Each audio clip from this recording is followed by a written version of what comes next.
കേരളത്തിലെ ജനാധിപത്യ ചേരിയുള്ള ഏറ്റവും വലിയ അധ്യാപക പ്രസ്ഥാനമായ FPSCയുടെ സംസ്ഥാന സമ്മേളനം ഇന്ന് ആരംഭം കുറിച്ചിരിക്കുക. ബഹുമാനായ ഉമ്മൻചാണ്ടിയുടെ നാമധേയത്തിൽ FPSC നിർമ്മിച്ചു നൽകുന്ന സ്നേഹഭവനത്തിൻ്റെ താക്കോൽദാനം UDFിൻ്റെ കൺവീനർ ശ്രീ MM ഹസൻ അവർകളും അതുപോലെ തന്നെ ശ്രീ ബെന്നി ബെഹന്നാൻ MP-യുടെയും സാന്നിധ്യത്തിൽ താക്കോൽദാനം നിർവഹിച്ചുകൊണ്ട് ആരംഭിക്കുകയും അതോടൊപ്പം തന്നെ കൊടിമര ജാഥയും ഛായാചിത്ര ജാഥയും പതാക ജാഥയും 3 സ്ഥലങ്ങളിൽ നിന്ന് ആരംഭിച്ച് മലപ്പുറത്ത് വിളംബര ജാഥയോടുകൂടി ഇന്നത്തെ പ്രോഗ്രാമുകൾ അവസാനിച്ചിരിക്കും. സ്നേഹത്തിൻ്റെയും സൗഹാർദ്ദത്തിൻ്റെയും മാനവീയതയുടെ ഒക്കെ ഇഴപിടിച്ച് നടക്കുന്ന ചരിത്രപ്രസിദ്ധമായ ദേശീയ പ്രസ്ഥാനത്തിൻ്റെ പാരമ്പര്യമുള്ള മലപ്പുറത്ത് KPSCയുടെ 9ാം സംസ്ഥാന സമ്മേളനം ഒരു ചരിത്ര മുഹൂർത്തമായി മാറുകയാണ്. 142 ദിവസങ്ങൾ കൊണ്ട് സംഘടനയിലെ ഒരു അധ്യാപികയ്ക്ക്, ഒരു പ്രീ പ്രൈമറി ടീച്ചർക്ക്, ഈ സർക്കാർ തസ്തികയോ ആനുകൂല്യങ്ങളോ ഒന്നും കൊടുക്കാത്ത ഒരു ടീച്ചർക്ക്, ഒരു വിധവയായ 2 പെൺമക്കളുള്ള ടീച്ചർക്ക് ഒരു വീട് നിർമ്മിച്ചു കൊടുത്തുകൊണ്ടാണ് ഈ സമ്മേളനം ആരംഭിക്കുന്നത് എന്നുള്ളത് തന്നെ വലിയ അഭിമാനമായി ഞങ്ങൾ കാണും. നാളെ KPSCയുടെ 9ാമത് സംസ്ഥാന സമ്മേളനം കേരളത്തിന്റെ പ്രിയപ്പെട്ട പ്രതിപക്ഷ നേതാവ് മൻമോഹൻ സിംഗ് നഗറിൽ വെച്ച് നാളെ 10:30 ഉദ്ഘാടനം ചെയ്യപ്പെടുകയാണ്. അതോടൊപ്പം തന്നെ വിദ്യാഭ്യാസ സമ്മേളനം 11:30 വിദ്യാഭ്യാസ സമ്മേളനവും, ആ വിദ്യാഭ്യാസ സമ്മേളനത്തിൽ പ്രിയപ്പെട്ട VC വിഷ്ണുനാഥ് MLA-യും അതോടൊപ്പം 2 മണിക്ക് വനിതാ സമ്മേളനം KPCCയുടെ രാഷ്ട്രീയകാര്യ സമിതി അംഗം ശ്രീമതി ഷാനിമോൾ ഉസ്മാൻ ഉദ്ഘാടനം ചെയ്യുന്നതാണ്.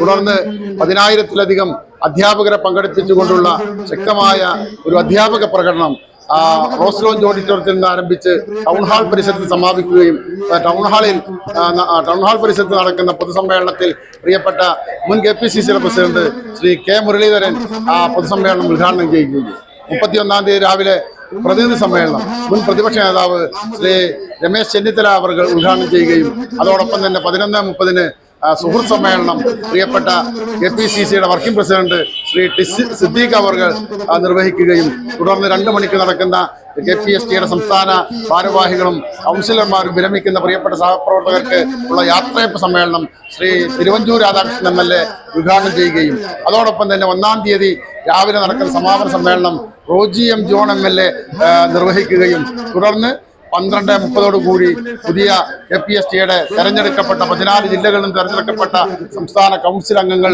യോഗം ചേർന്ന് കൃത്യമായി അടുത്ത അധ്യയന വർഷത്തേക്ക് ഉള്ള ഭാരവാഹികളെ തെരഞ്ഞെടുക്കുന്ന പ്രക്രിയയോടുകൂടി KPSCയുടെ 9ാമത് സംസ്ഥാന സമ്മേളനം അവസാനിക്കുന്നതാണ്. എൻ്റെ പ്രിയപ്പെട്ട മുഴുവൻ അധ്യാപക സുഹൃത്തുക്കളും മുഴുവൻ ജനാധിപത്യ വിശ്വാസികളും ഈ സമ്മേളനത്തിന്റെ ഭാഗമാകാനും സാന്നിധ്യം കൊണ്ടും സഹകരണം കൊണ്ടും എല്ലാ അർത്ഥത്തിലുമുള്ള സഹായ സഹകരണം ഉണ്ടാവണമെന്ന് അഭ്യർത്ഥിക്കുന്നു. നാളെ സമ്മേളനം ഔപചാരികമായി ഉദ്ഘാടനം ചെയ്യപ്പെടുമ്പോൾ ആ ഉദ്ഘാടന സമ്മേളനത്തിന് ശേഷം വിദ്യാഭ്യാസ സാംസ്കാരിക സമ്മേളനവും വനിതാ സമ്മേളനവും കഴിഞ്ഞ് 3 മണിക്ക് 10,000-ഓളം അധ്യാപകർ, കേരളത്തിലെ 14 ജില്ലകളിലായി എത്തുന്ന 10,000-ഓളം അധ്യാപകർ പങ്കെടുക്കുന്ന അധ്യാപക പ്രകടനം നടക്കുകയാണ്. പ്രശ്ന സങ്കീർണമായ പൊതുവിദ്യാലയ അന്തരീക്ഷത്തെ അധ്യാപകർക്കും അതോടൊപ്പം തന്നെ വിദ്യാർത്ഥികൾക്കും രക്ഷിതാക്കൾക്കും ഒക്കെ പ്രയാസകരമാവുന്ന രീതിയിലേക്ക് സങ്കീർണതകളിൽ നിന്ന് സങ്കീർണതകളിലേക്ക് പൊതുവിദ്യാഭ്യാസത്തെ കൊണ്ടുപോകുന്ന ഒരു ഗവൺമെന്റിനെതിരായിട്ടുള്ള ഒരു ശക്തമായ താക്കീതായിരിക്കും KPSCയുടെ 9ാം സംസ്ഥാന സമ്മേളനം. നീതി നിഷേധങ്ങളും ആനുകൂല്യ നിഷേധങ്ങൾ കൊണ്ട് അധ്യാപകർക്ക് സംതൃപ്തമായ ഒരു വിദ്യാലയ അന്തരീക്ഷം നിഷേധിക്കുന്ന ഈ സർക്കാർ 65,000 കോടി രൂപയുടെ ആനുകൂല്യങ്ങളാണ് നിഷേധിച്ചിട്ടുള്ളത്.